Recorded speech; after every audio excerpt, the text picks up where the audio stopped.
নমস্কার বন্ধুরা, ডোনার রান্নাঘরে সবাইকে স্বাগত জানিয়ে আজকে আমি আপনাদের সাথে শেয়ার করবো কুলের আচার। বন্ধুরা, এই কুলের আচার কিন্তু আমরা ছোটোবেলায় বা স্কুলের সামনে প্রত্যেকেই খেয়ে থাকি। আর এখন শীতকাল কুলের আচারটা কুলটা বেশি পাওয়া যায়। আর এই কুলের আচার যেগুলো কিন্তু প্রত্যেকের জিভে জল এসে যায়। তাই আজকে আমি সেই জিভে জল আনার মতন একটা কুলের আচারের রেসিপি করব। আপনারা প্রথম থেকে শেষ পর্যন্ত ভিডিওটা দেখতে থাকুন, আশা করছি সবার খুবই ভালো লাগবে। দেখুন, আমি কুলের আচার বানানোর জন্য এখানে আমি 1 কিলো পাকা কুল নিয়ে নিয়েছি। আর কুলগুলোর কালারটা দেখুন খুব সুন্দর। আপনারা যারা কাঁচা কুল নেবেন খুব ভালো করে রোদে কিন্তু 2-3 দিন ধরে শুকিয়ে নিতে হবে।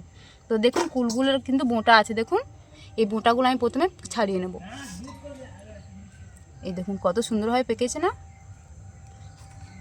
এইভাবে সব বোঁটাগুলো আমি ছিঁড়ে ফেলে দেবো।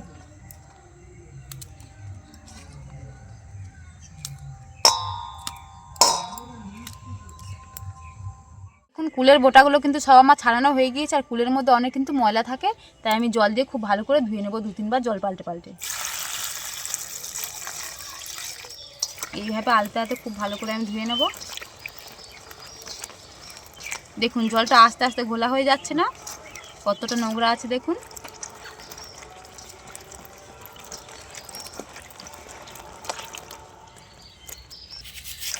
দেখুন কতটা নোংরা বেরিয়েছে, জলটা কতটা ঘোলা হয়ে আছে।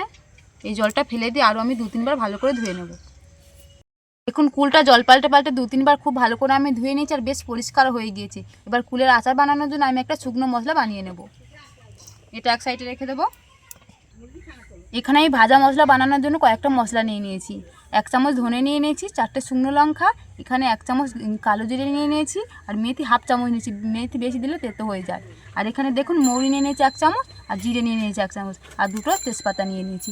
এগুলো এবার উনুনটা জ্বালিয়ে খুব ভালো করে আমি ভেজে নেব। শুকনো মশলাগুলো ভাজার জন্য উনুনটা আমি জ্বালিয়ে নিয়েছি। এবার এই শুকনো খোলায় আমি মশলাগুলো ভেজে নেব খুব ভালো করে। খুব ভালো করে নেড়ে আমি ভেজে নেব।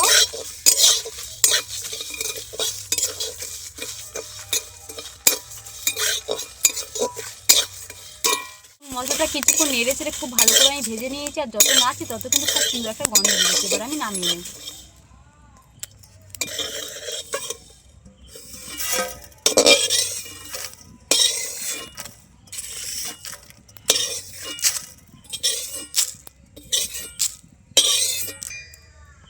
শুকনো মশলাটা আমি নামিয়ে নিয়েছি। এবার কিছুক্ষণ ঠান্ডা করে তারপর আমি গুঁড়ো করে নেব। মশলাটা আমি খুব ভালোভাবে বানিয়ে নিয়েছি, খুব সুন্দর করে কিন্তু গুঁড়ো করে নিয়েছি। এবার আমি আচারটা বানিয়ে নেব। কুলের আচারটা বানানোর জন্য কড়াতে প্রথম আমি সরষের তেল দিয়ে দিচ্ছি।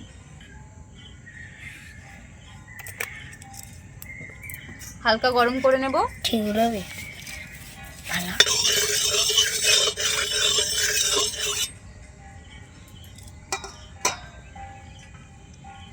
এখানে আমি 2টো এলাচ আর একটা দারচিনি নিয়েছি, সেটা দিয়ে দিচ্ছি তেলের মধ্যে।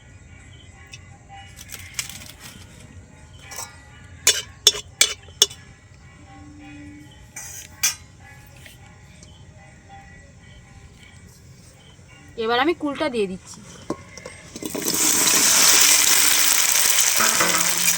কুলটা দিয়ে দিয়েছি। এবার এই তেলে খুব ভালো করে আমি ভেজে নেব কুলটা।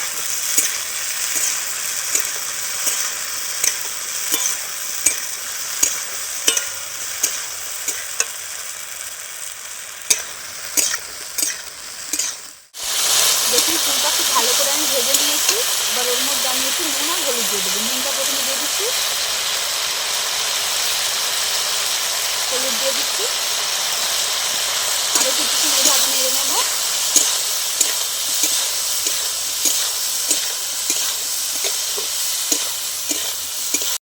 নুন আর হলুদটা দিয়ে খুব ভালো করে আমি নেড়ে চেড়ে নিয়েছি। এবার আমি জল দিয়ে সেদ্ধ করে নেব।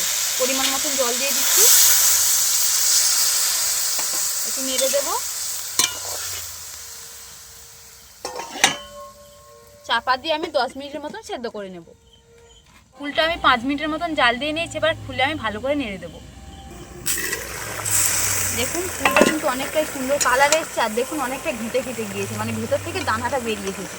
এই দেখুন আরও কিন্তু ঘাঁটবে, একটু ভালো করে নেড়ে দেবো। চাপা দিয়ে আরও 5 মিনিট আমি খুব ভালো করে ফুটিয়ে নেব। এটা বসিয়ে টোটাল 10 মিনিটের মতো আমি সেদ্ধ করে নিয়েছি। এবার ঢাকনাটা খুলে দেখবো কেমন সেদ্ধ হয়েছে।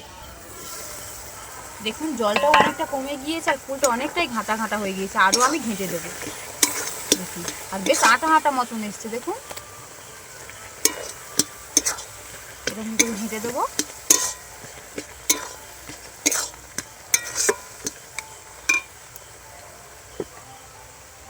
আর এখানে আমি 1 কিলো কুল নিয়েছি, তাই 500 গ্রাম চিনি নিয়েছি, এটা দিয়ে দিচ্ছি ওর মধ্যে।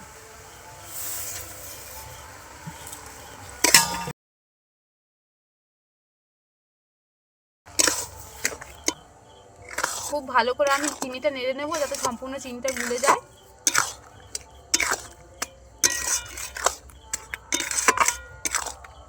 চিনিটা কিন্তু সম্পূর্ণ গলে গিয়েছে। আর দেখুন কুলের যে হরহরে ভাবটা থাকে সেটা কিন্তু একদম বেরিয়েছে। দেখুন একদম পুরো আঠা আঠা মতন। এইভাবে জাল দিয়ে আরও আমি 10 মিনিটের মতন ফুটিয়ে নেব কুলটাকে।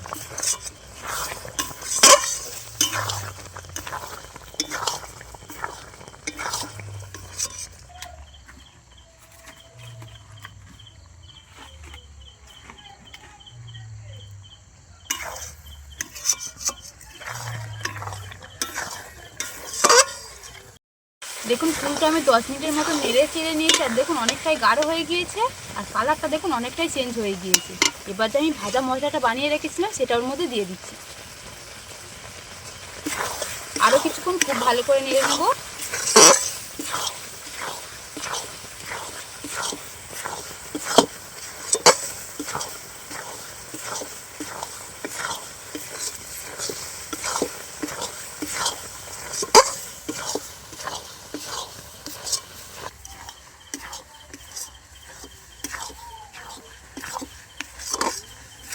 দেখুন মশলাটা দিয়ে কিছুক্ষণ নাড়াচাড়া করে নিয়েছি। আর দেখুন ফুলের আচারটা কিন্তু আমার একদম রেডি হয়ে গেছে। কতটা গাঢ় হয়েছে দেখুন, এই দেখুন কতক্ষণ পর পর পড়ছে না।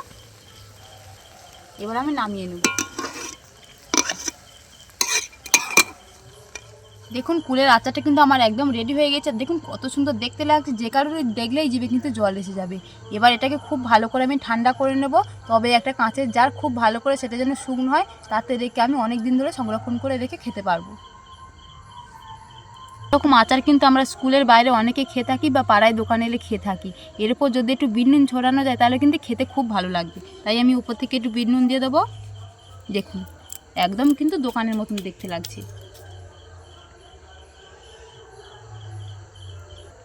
এবার আমি একটু টেস্ট করে দেখবো কেমন হয়েছে।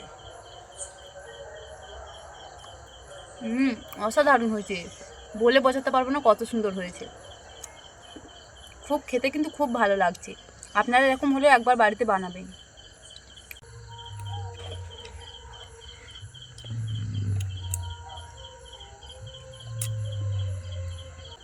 আজকে আমার এই কুলের আচারের রেসিপিটা যদি আপনাদের ভালো লেগে থাকে তাহলে ভিডিওতে একটা লাইক করবেন। আর আমার নতুন নতুন ভিডিও পেতে চ্যানেলটি সাবস্ক্রাইব করে পাশে থাকা বেল আইকনটি প্রেস করবেন। আর আমার ভিডিওটা স্কিপ না করে সম্পূর্ণ দেখবেন। আশা করছি সবার ভালো লাগবে। আজকের মতন ভিডিওটা এখানেই শেষ করছি।